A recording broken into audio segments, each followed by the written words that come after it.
Hoy os hablaré de otro de los grandes engaños a los que nos han sometido, y que puede ayudar a muchos a mejorar su salud y su nivel de energía. Se trata del engaño de la sal, especialmente la sal marina sin refinar, que es uno de los elementos más necesarios para nuestro cuerpo.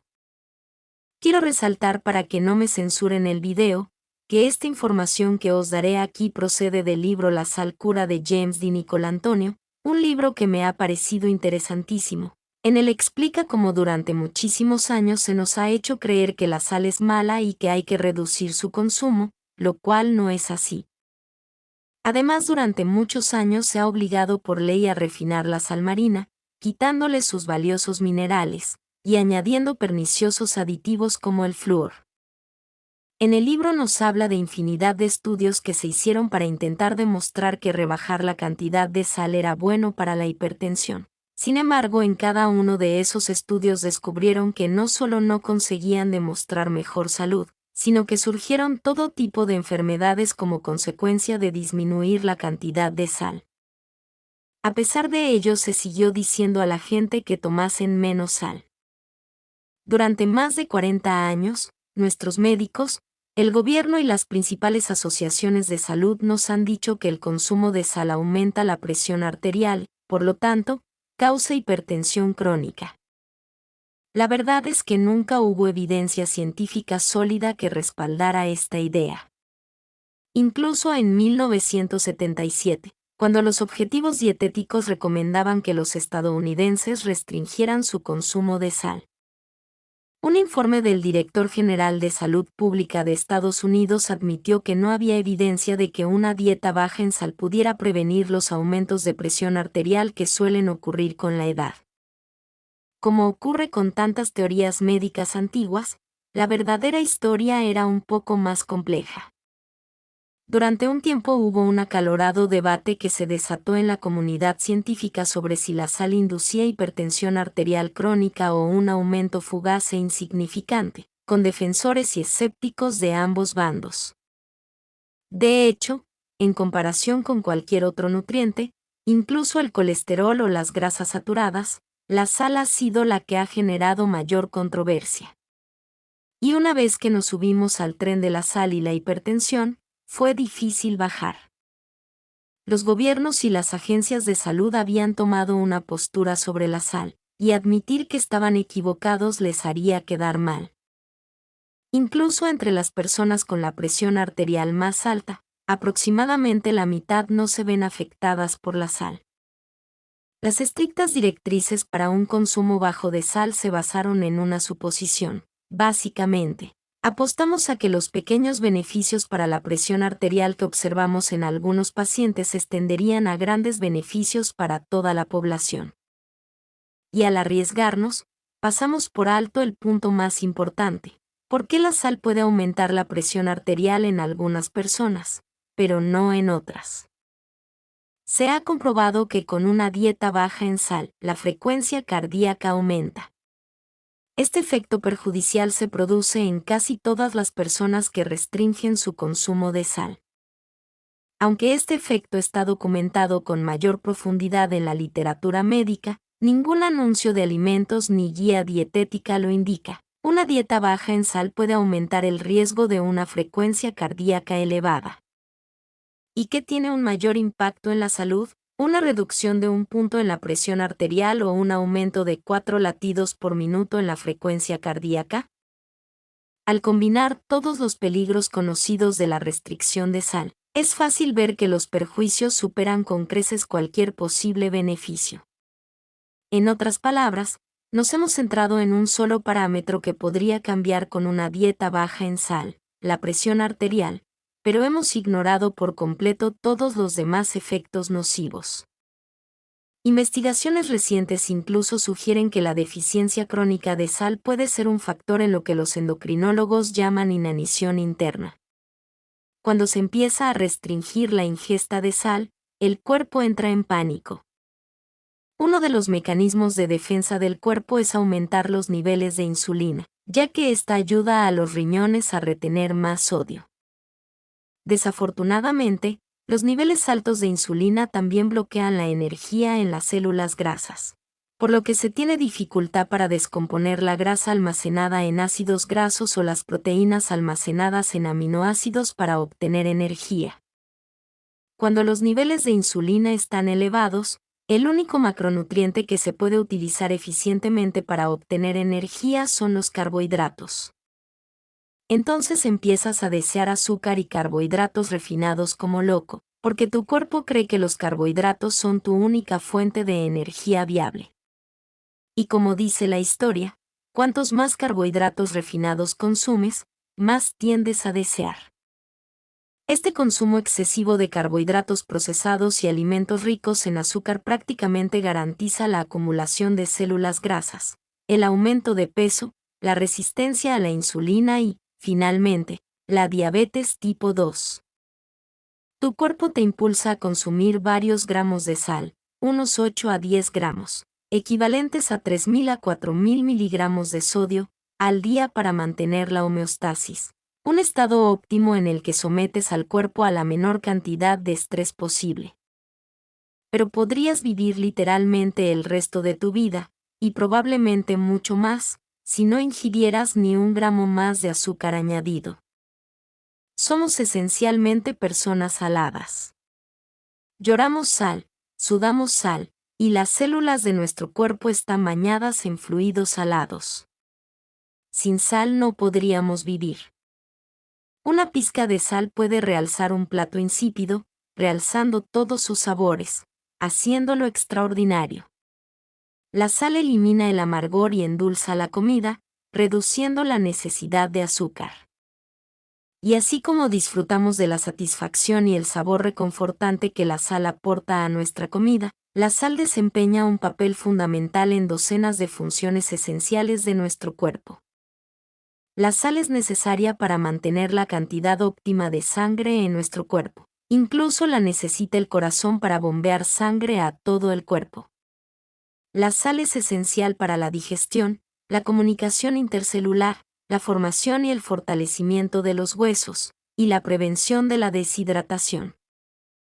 El sodio también es fundamental para la reproducción, el buen funcionamiento de las células y los músculos, y la transmisión óptima de los impulsos nerviosos hacia y desde órganos como el corazón y el cerebro. De hecho, nuestros cuerpos dependen de elementos llamados electrolitos, como el sodio, el potasio, el magnesio y el calcio, presentes en nuestros fluidos corporales para llevar a cabo los impulsos eléctricos que controlan muchas de nuestras funciones corporales. Sin una ingesta adecuada de sodio, nuestro volumen sanguíneo disminuye, lo que podría provocar el fallo de ciertos órganos, como el cerebro y los riñones. En pocas palabras, si elimináramos por completo el sodio de nuestra dieta, moriríamos. Si los niveles de sodio en sangre bajan demasiado, el agua de la sangre se introduce en las células de nuestros tejidos para normalizar el nivel de sodio, pero este cambio de fluido puede provocar hinchazón celular. Si el nivel de sodio en sangre aumenta, el agua se extrae de las células de los tejidos y se introduce en la sangre para normalizar los niveles de sodio, pero esto puede causar contracción celular. Tanto la expansión como la contracción celular pueden ser extremadamente perjudiciales, razón por la cual nuestro cuerpo hará todo lo posible para mantener un nivel normal de sodio en sangre y por la cual la ingesta y el equilibrio de sal están tan estrechamente regulados. Otro de los supuestos motivos por los que se nos dice que tomemos poca sal es para cuidar nuestros riñones.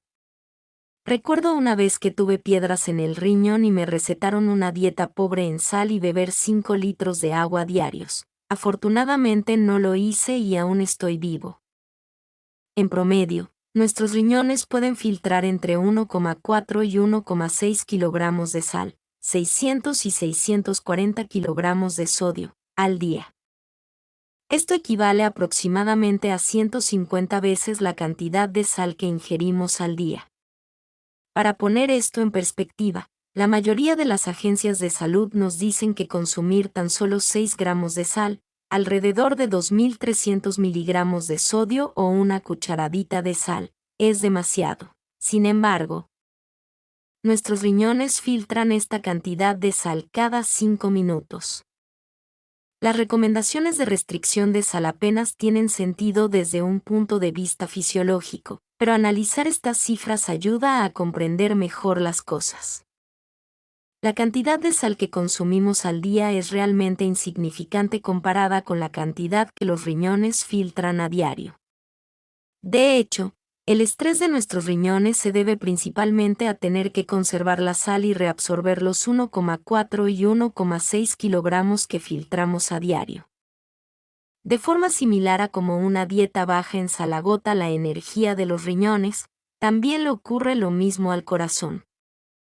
Cuando restringimos el consumo de sal, nuestra frecuencia cardíaca aumenta, lo que reduce la circulación de sangre y oxígeno por todo el cuerpo y aumenta la necesidad de oxígeno del corazón.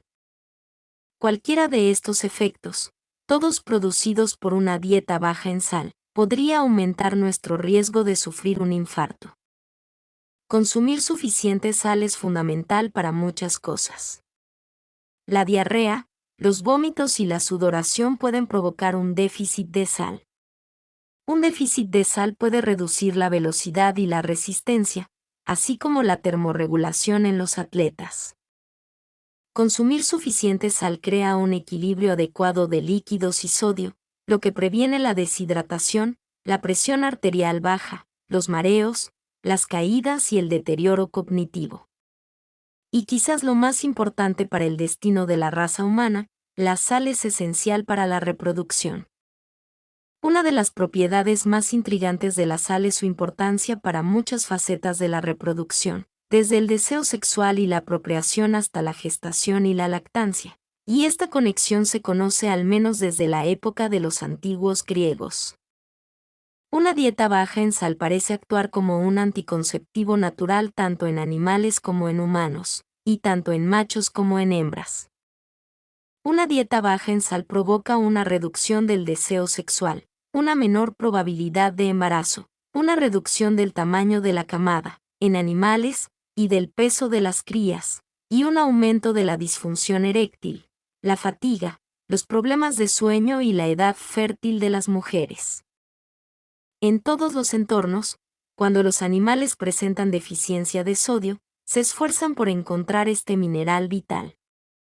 El ansia de sal lleva a los elefantes de Kenia a adentrarse en las oscuras cuevas del monte Elgon para lamer el sulfato de sodio de las paredes. Los elefantes de Gabón, privados de sal, arrancan árboles enteros para acceder al suelo rico en sodio bajo las raíces. Incluso los gorilas se sabe que siguen a los elefantes para comer el suelo rico en sal y masticar madera podrida, para consumir los microbios salados. La medicina moderna nos desvió de nuestro camino evolutivo al decidir que la sal era un aditivo alimentario tóxico, adictivo y no esencial. Las semillas de este mito destructivo se sembraron hace 100 años, pero aún sufrimos las consecuencias. Una vez que una idea se arraiga en la mente de las personas, es difícil reemplazarla. Y la investigación que la contradice no se ha traducido ni presentado adecuadamente al público. Incluso las guías alimentarias, publicadas por primera vez en 1980, han seguido recomendando reducir el consumo de sal. La limitada opinión de los expertos se convirtió en una política de salud pública establecida, y la política sanitaria se convirtió en un dogma inatacable sobre el consumo bajo de sal. Finalmente, un peso pesado dio un paso al frente. John Desvalles, médico, experto en hipertensión y editor fundador del Journal of Hypertension, publicó un artículo en el año 2000 que demostraba que las personas con presión arterial normal solo experimentan una pequeña reducción de la presión arterial cuando restringen severamente su consumo de sodio. Además, Desvalles escribió que las recomendaciones de bajo consumo de sal se basaban en datos que habían sido amplificados por el sesgo de publicación, la tendencia a publicar resultados positivos en lugar de negativos. Que la restricción de sal necesaria para lograr pequeñas reducciones en la presión arterial era inalcanzable para el público general, y que los resultados podrían deberse a otros cambios en la dieta, además de la simple reducción de sal. Desvalles también afirmó que reducir el consumo de sal tenía un coste, tanto social y de calidad de vida como económico. En su libro Di Colantonio nos muestra múltiples estudios de los últimos años, pero en ninguno consiguieron demostrar que una dieta baja en sal disminuye la presión arterial. Incluso en un estudio de Intersal se pudo comprobar que a medida que aumentaba el consumo de sal, la presión arterial, de hecho, disminuía. Lo más escalofriante es la decisión del grupo Intersal de no publicar datos sobre la frecuencia cardíaca en este estudio. Probablemente nunca sabremos por qué el grupo Intersal nunca publicó estos datos de frecuencia cardíaca, pero es bien sabido que las dietas bajas en sal aumentan la frecuencia cardíaca. Con el tiempo se empezó a ver que el verdadero causante de múltiples males era el azúcar. Sin embargo, se consiguió crear la idea general entre el público de que el azúcar no era intrínsecamente perjudicial. Pero, por supuesto, la idea errónea de que las calorías del azúcar no son dañinas simplemente no es cierta. Una caloría de azúcar es dañina, incluso más dañina que las calorías de otros carbohidratos, debido a la forma en que el azúcar afecta los niveles de insulina, la química cerebral, el sistema inmunitario, la inflamación y muchas otras variables fisiológicas. Muchas personas con presión arterial normal, prehipertensión e hipertensión pueden incluso experimentar un aumento de la presión arterial si restringen su consumo de sal. Esto se debe a que, cuando la ingesta de sal se limita drásticamente, el cuerpo comienza a activar sistemas de rescate que intentan con ahínco retener más sal y agua de la dieta. Estos sistemas de rescate incluyen el sistema renina-angiotensina-aldosterona, conocido por aumentar la presión arterial, y el sistema nervioso simpático, conocido por aumentar la frecuencia cardíaca. Claramente, esto es lo contrario de lo que se desea. Otra consecuencia de la dieta baja en sal es que las arterias pueden contraerse más, un aumento de lo que se denomina resistencia periférica total, debido a la disminución del volumen sanguíneo. Para combatir esta mayor resistencia en las arterias más pequeñas, el corazón necesita bombear con más fuerza, y la presión de la sangre que sale del corazón tendría que ser aún mayor. La resistencia periférica total ejerce una presión adicional sobre el corazón y las arterias, dejándolos más vulnerables a la hipertensión arterial crónica. En otras palabras, las dietas bajas en sal podrían causar la misma enfermedad que supuestamente se utiliza para prevenir y tratar, la hipertensión. Quizás lo más preocupante de las pautas de bajo consumo de sal no sea su escaso efecto sobre la presión arterial cuando se restringe la sal, sino su gran efecto negativo sobre el funcionamiento normal, como el volumen sanguíneo. Cuando la ingesta de sodio se restringe severamente, el volumen sanguíneo puede disminuir entre un 10% y un 15%. Este cambio indica que el cuerpo está bajo estrés por deshidratación. En ese momento, el cuerpo se enfrenta a una emergencia y las hormonas que retienen sal se liberan como último recurso para mantener la homeostasis corporal y evitar una caída brusca de la presión arterial. En otras palabras, una dieta baja en sal indica una crisis para el cuerpo, no una receta para salud óptima. Es innegable que nos encontramos en medio de una epidemia de obesidad. La creencia popular atribuye la obesidad a un desequilibrio entre nuestro consumo de calorías y nuestro gasto energético. En otras palabras, consumir más calorías de las que quemamos en diversas actividades. Por eso, a menudo nos dicen que comamos menos y nos movamos más. Como sabrá por experiencia propia, esta estrategia no funciona para todos, ni siquiera para la mayoría de las personas. Cada vez más, las teorías alternativas sobre la obesidad se han centrado en la calidad de las calorías que consumimos y cómo nos afectan fisiológicamente, como lo ilustró Gary Taubes en su libro Buenas calorías, malas calorías. Numerosas pruebas circunstanciales respaldan estas afirmaciones. Por un lado, el aumento de nuestra circunferencia corporal ha ido en paralelo con el aumento de nuestra ingesta de carbohidratos refinados, azúcar y jarabe de maíz de alta fructosa, sobre todo en forma líquida. La industria azucarera nos quiere hacer creer que, mientras vayamos al gimnasio para quemar esas calorías, no habrá ningún daño. Pero nuevas investigaciones sugieren que nuestro estilo de vida cada vez más sedentario también podría estar impulsado por estos factores dietéticos.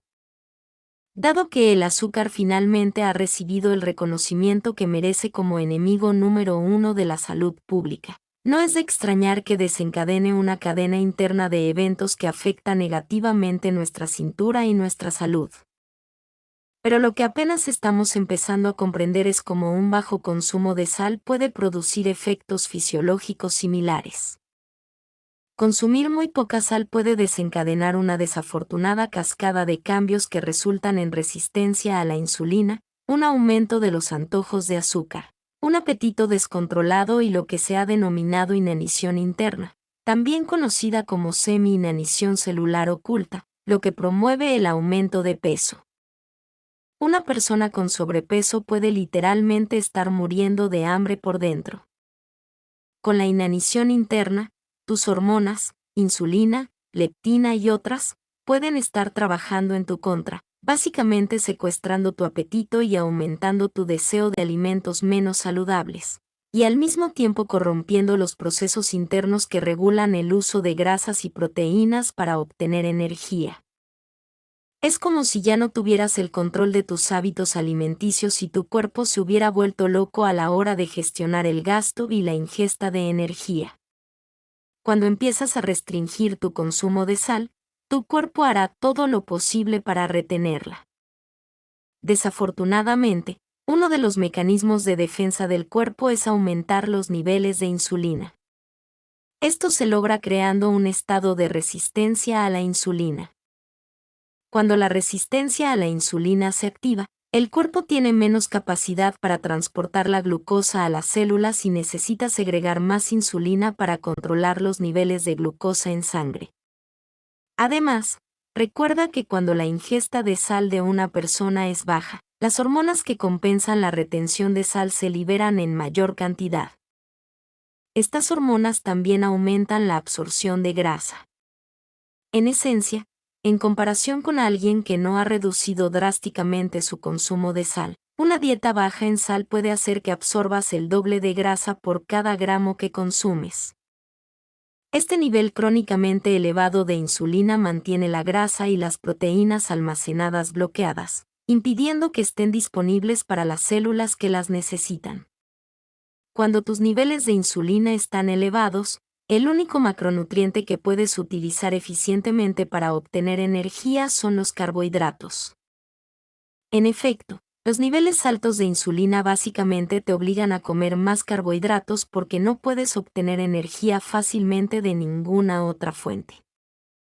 Entonces, consumir altos niveles de carbohidratos refinados desencadena una mayor liberación de insulina, y el ciclo se repite y se refuerza, perpetuando indefinidamente el problema de los niveles altos de insulina, lo que, a su vez, perpetúa la obesidad.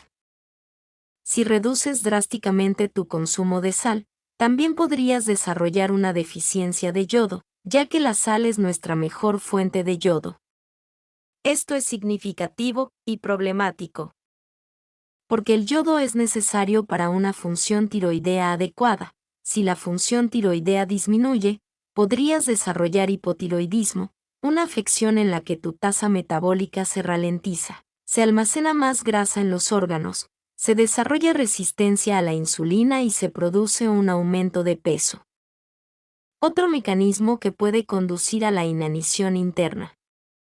Además, las dietas bajas en sal aumentan el riesgo de deshidratación general y, por lo tanto, de deshidratación celular, lo cual es un problema porque, por lo general, las células bien hidratadas funcionan de forma mucho más eficiente y consumen menos energía que las deshidratadas.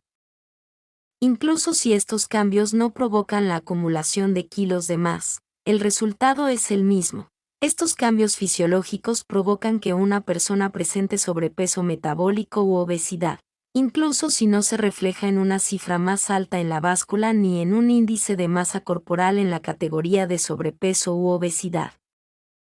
En otras palabras, Se puede ser delgado por fuera y gordo por dentro, también conocido como delgado con grasa.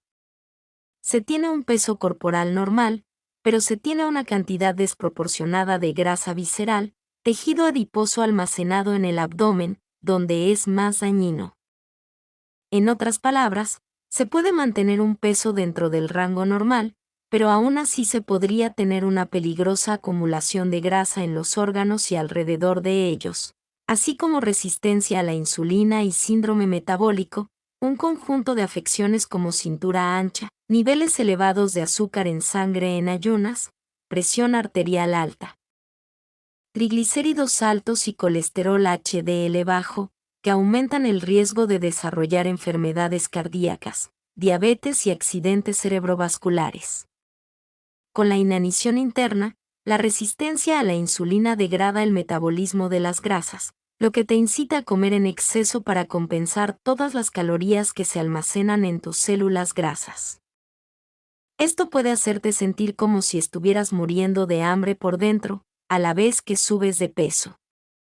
Además, como tu cuerpo no puede acceder a la energía almacenada, el ejercicio se vuelve muy poco atractivo. En cambio, tu cerebro y tu cuerpo entran en modo de conservación de calorías si buscas una relativa calma, en lugar de un modo de gasto energético, porque literalmente estás hambriento de energía utilizable. El probable resultado: aumento de peso y mayor acumulación de grasa corporal, otro ciclo continuo que perpetúa este lamentable estado de ansiedad. Sabemos que un bajo consumo de sal provoca resistencia a la insulina y aumenta los niveles de insulina. La resistencia a la insulina provoca que la glucosa se acumule en la sangre en lugar de ser absorbida por las células para obtener energía, lo que desencadena una larga y problemática cadena de eventos fisiológicos. Hambre excesiva. Comer en exceso, mayor almacenamiento de grasa en las células grasas y una crisis energética interna. Las dietas bajas en sodio pueden aumentar el nivel de insulina en ayunas del 10 al 50%, lo que podría llevar a una persona de un nivel saludable a uno con tendencia a la diabetes. Sabemos que unos niveles más altos de insulina conducen a un mayor almacenamiento de grasa, incluso si la ingesta calórica general se mantiene igual. Y ahora vemos que esta mayor concentración de ácidos grasos en la sangre también puede aumentar el daño a las arterias y los vasos sanguíneos. Cuando la restricción de sal reduce la circulación sanguínea, fluye menos sangre al hígado, lo que interfiere con la capacidad del hígado para descomponer la insulina, un posible mecanismo que explica cómo las dietas bajas en sal elevan los niveles de insulina. Por el contrario, las dietas altas en sal parecen cada vez mejores.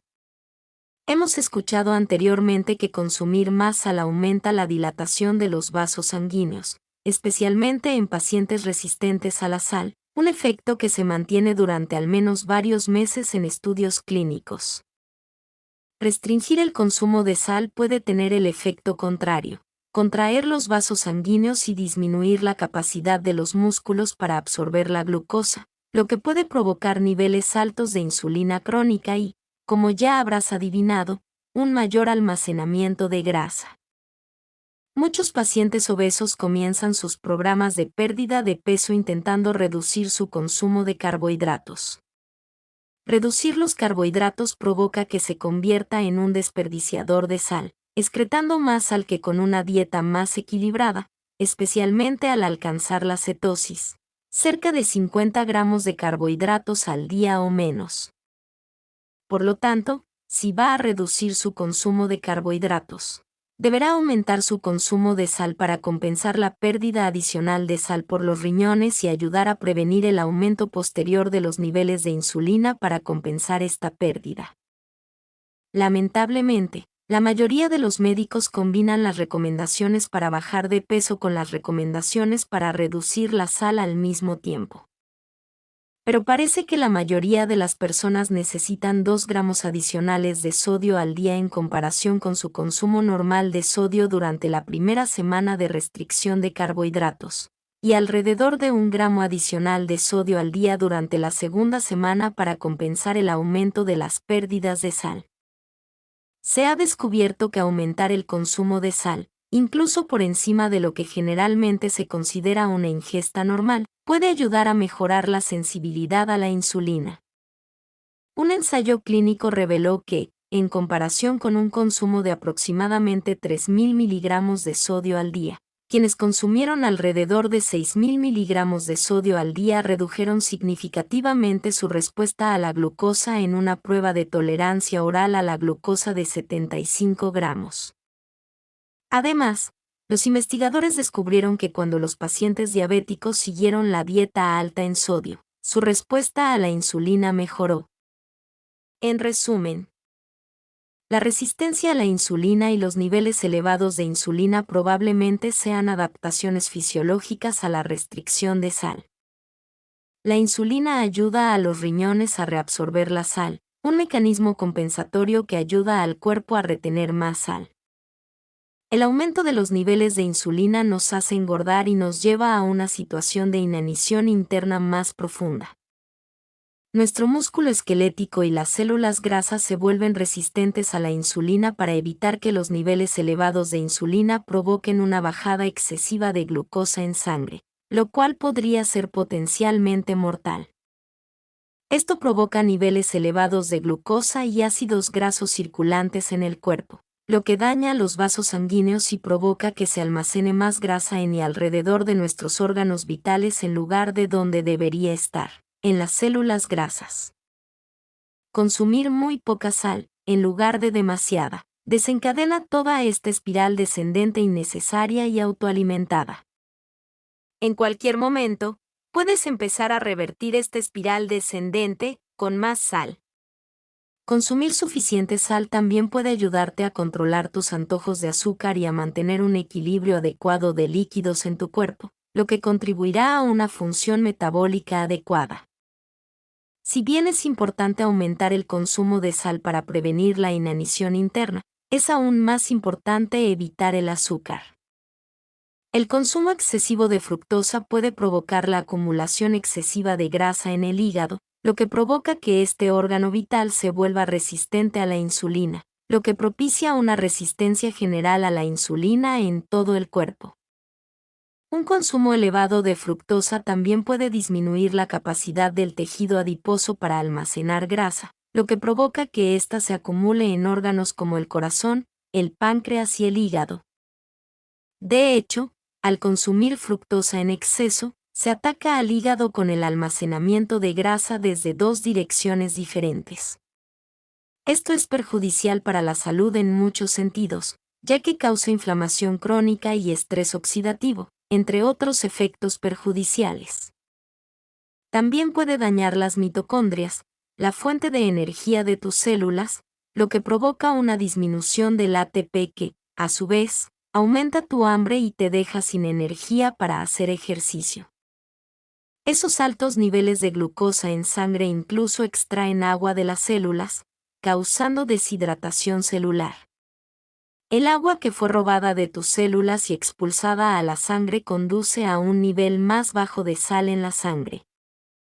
Nuestro hambre de sal guarda la mayor similitud fisiológica con nuestra sed de agua. La cantidad que ingerimos está controlada por la cantidad que necesitamos.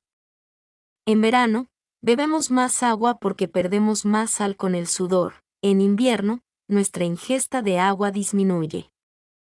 En esencia, el cuerpo sabe mejor que los expertos cuánta sal necesita, y decirle a alguien que restrinja su consumo de sal es como decirle a alguien que restrinja su consumo de agua cuando tiene sed. Simplemente no tiene sentido biológico. Curiosamente, la sal puede almacenarse en la piel, de forma similar a como un camello almacena grasa en su joroba, pero distribuida de forma amplia e invisible, mediante un mecanismo que parece estar controlado por ciertas hormonas producidas en el cuerpo. No olvidemos que, en comparación con una dieta baja en sal, una dieta con niveles normales de sal parece generar menos estrés en el cuerpo. Por lo tanto, en lugar de que el cuerpo intente continuamente retener más sal mediante la activación crónica de las hormonas que la retienen, lo que requiere mucha energía, Puede simplemente obtener la sal que necesita a través de la dieta y no preocuparse por tener que reabsorberla tanto en los riñones. Existe un rango óptimo de consumo de sal. Este ideal varía un poco de una persona a otra. Entonces, ¿cómo asegurarse de consumir suficiente, pero no demasiado? La buena noticia es que muchas personas sanas no necesitan preocuparse por una sobrecarga de sal. El cuerpo se encarga de cualquier exceso. La investigación científica sugiere que el rango óptimo de consumo de sodio es de 3 a 6 gramos al día, aproximadamente de 1 a 2 cucharaditas de sal, para adultos sanos, no los 2.300 miligramos de sodio que es menos de una cucharadita de sal al día que se recomienda comúnmente. Si nuestros niveles de sodio en sangre y líquidos aumentan, comenzamos a reabsorber menos sal de los riñones y a absorber menos sal de los alimentos que consumimos. Nuestros intestinos se encargan de parte de este ajuste. Si el sodio comienza a acumularse, nuestro cuerpo también tiende a desviar el exceso de sodio a la piel o a los órganos, sin causar daño. El punto de ajuste es el nivel de ingesta de sodio que mantiene una salud ideal, longevidad y las mejores posibilidades de supervivencia de la especie.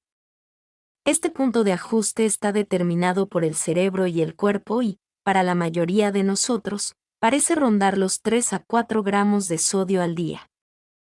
El punto de ajuste de sal es un nivel inconsciente de ingesta de sodio, controlado por el termostato de sal de nuestro cuerpo, que puede ser mayor o menor según las necesidades del cuerpo. El exceso de sodio parece ser lo que en nuestro sistema biológico nos impulsa. Sin duda, alguien con exceso de sodio tendría muchas más probabilidades de sobrevivir a cualquier evento que disminuya el sodio, como una enfermedad, diarrea, infección, pérdida de sangre o sudoración. Más importante aún, el exceso de sodio mantiene bajas las hormonas que retienen sal, protegiendo al cuerpo del desgaste resultante de los órganos vitales. Las consecuencias de la pérdida excesiva de sal y otros minerales en el sudor durante el ejercicio pueden incluir deshidratación, temblores, debilidad muscular e incluso arritmias cardíacas. Se ha podido comprobar que una ingesta reducida de sodio durante el ejercicio de alta intensidad aumentó los calambres y la fatiga muscular, redujo el rendimiento de resistencia, y causó fatiga general, dolor articular, trastornos del sueño, alteraciones circulatorias y sed intensa. Pero estos síntomas mejoraron notablemente cuando las personas aumentaron su consumo de sodio. Incluso al entrenar más intensamente, los síntomas de sobreentrenamiento desaparecieron. La sed que experimentamos durante las sesiones de ejercicio, especialmente entre los atletas de resistencia, podría ser en realidad para reemplazar sal, no agua. Si aumentamos el consumo de sal, podríamos notar que tenemos menos sed. Ingerir sal antes y durante el ejercicio también debería ayudar a tu cuerpo a enfriarse más rápido y mejorar la circulación sanguínea, y, por lo tanto, el suministro de nutrientes y oxígeno a los tejidos. La retención de agua, mejorando el estado de hidratación corporal, y tu rendimiento general, mejor flujo sanguíneo y mayor desintoxicación de la acumulación de ácido en los tejidos, a la vez que reduce el riesgo de calambres y fatiga. Los beneficios de consumir sal antes y durante el ejercicio son: menos sed, ayuda a saciar la sed, por lo que se consume menos agua y se reduce el riesgo de hiponatremia por sobrehidratación. Mayor capacidad para el ejercicio, mayor capacidad para entrenar durante más tiempo gracias a un mejor enfriamiento corporal, mejor circulación y oxigenación, mejor bombeo, mejor hidratación corporal, menor acidosis y mejor salud del cartílago. Mejor rendimiento. Mayor desarrollo muscular. Menor riesgo de hiponatremia. Los niveles elevados de sodio en sangre reducen el riesgo de arritmias, calambres y fatiga. Mejor función renal, mejora la capacidad de excretar. Las recomendaciones para la dosis de sal antes y durante el ejercicio son las siguientes. Hacer ejercicio en climas moderados, menos de 30 grados centígrados. Consumir media cucharadita de sal antes del ejercicio y cada hora después. Hacer ejercicio en climas muy cálidos, 32 grados centígrados o más. Consumir de 1 a 2 cucharaditas de sal antes del ejercicio y cada hora después. Estas son solo estimaciones. La dosis de sal dependerá de la cantidad de sudor, que se determina por la genética, la ropa, la intensidad del ejercicio y la temperatura ambiente. Y, por supuesto, siempre consulte a su médico antes de cambiar cualquier dieta o estilo de vida. Un efecto secundario de las dietas bajas en sal que se observa en casi todas las poblaciones es la disminución de la energía y el aumento de la fatiga. Las dietas bajas en sal pueden debilitar los músculos y aumentar o empeorar el síndrome de fatiga crónica, y pueden ser particularmente perjudiciales en personas con afecciones que comparten los síntomas del síndrome de fatiga crónica: hipotensión, mareos, aturdimiento y síncope, pérdida temporal del conocimiento, como la enfermedad de Parkinson. Necesitas más sal cuando las dietas ricas en azúcar provocan pérdida de sal. Los niveles altos de glucosa en sangre no solo agotan el sodio del cuerpo al aumentar su excreción, sino que también pueden reducir el nivel general de sodio en sangre. Se sabe que un nivel alto de glucosa en sangre reduce los niveles de sodio, ya que extrae agua de las células y la lleva a la sangre. También podría necesitar más sal para la enfermedad renal. A medida que envejecemos, nuestros niveles de renina y aldosterona se reducen, con ellos, la capacidad de nuestros riñones para retener sal, lo que aumenta el riesgo de déficit de sal.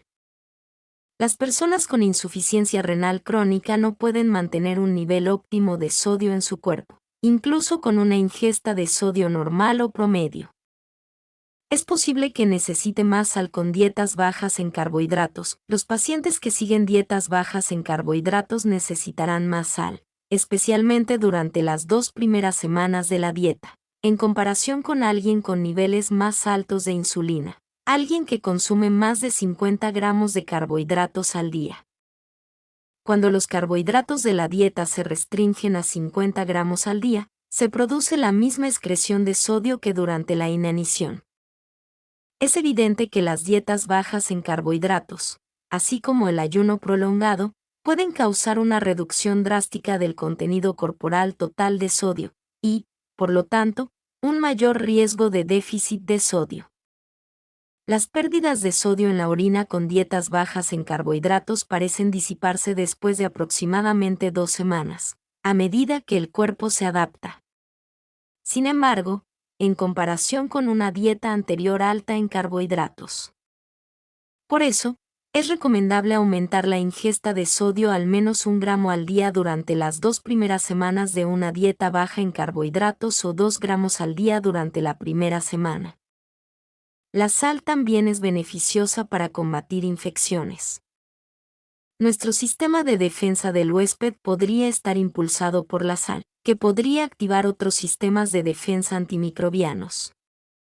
Sin sal, no podríamos eliminar eficazmente los patógenos de la piel, ya que un ambiente hipertónico aumenta la producción de óxido nítrico, lo que ayuda a eliminarlos. Esta podría ser la razón por la que la excreción de sal se reduce sustancialmente en pacientes con fiebre e infección, para ayudar a combatir a los invasores microbianos. Consumir suficiente sal puede asegurar depósitos adecuados de sal en la piel, lo que puede ayudar a estimular los macrófagos protectores para combatir las infecciones bacterianas. Ya has visto la evidencia de cómo la sal cura. Por suerte, revertir tu déficit de sal es sencillo, simplemente cediendo a tus antojos innatos y naturales.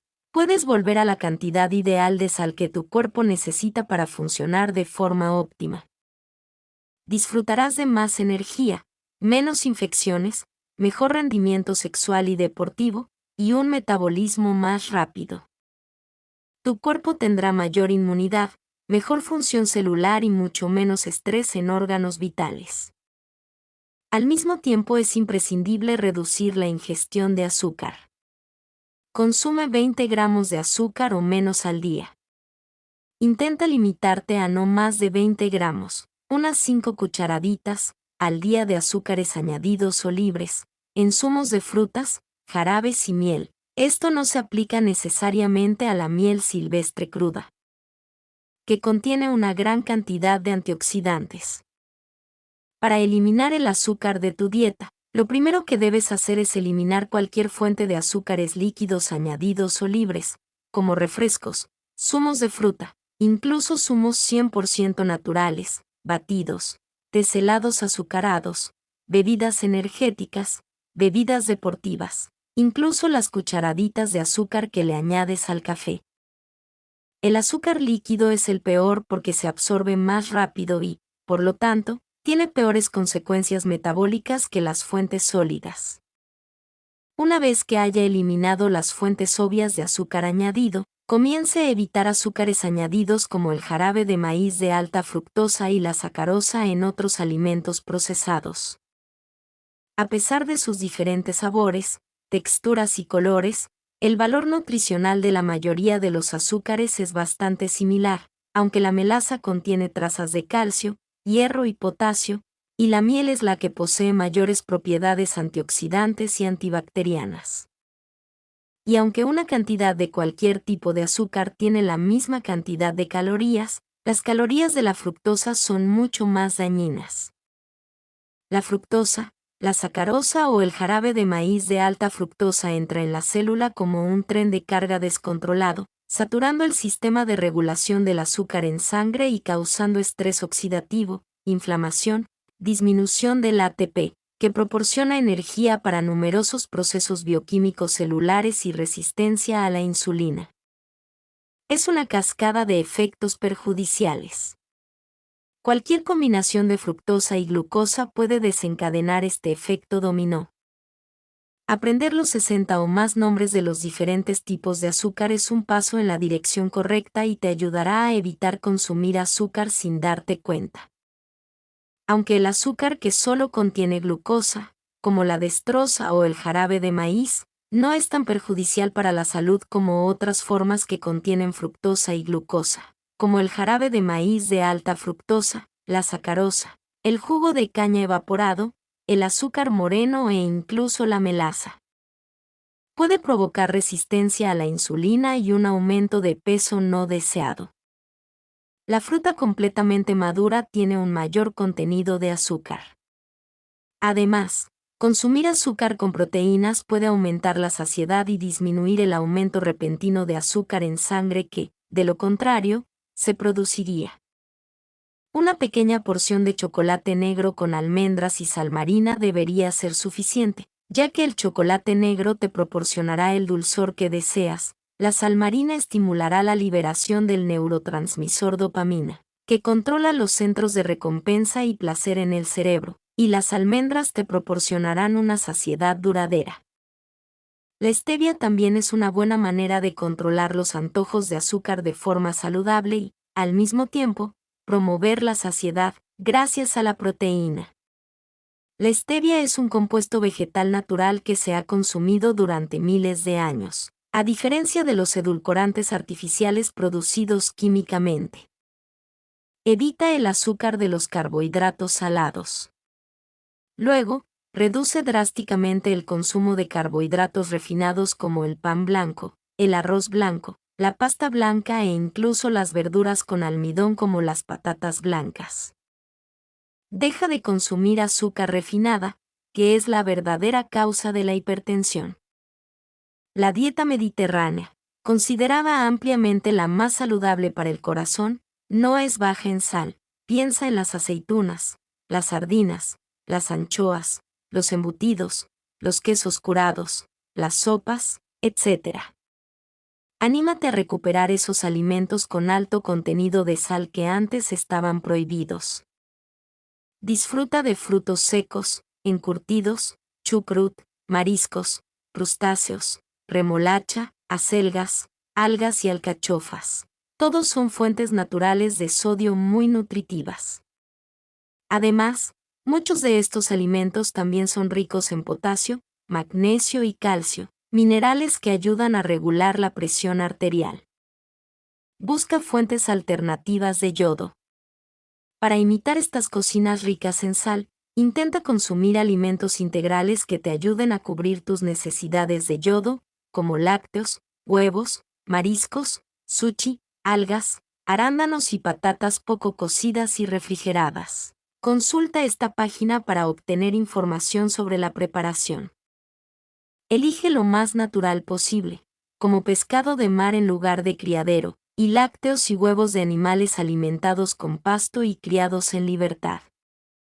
Y use sal para dar sabor a los alimentos sin etiqueta.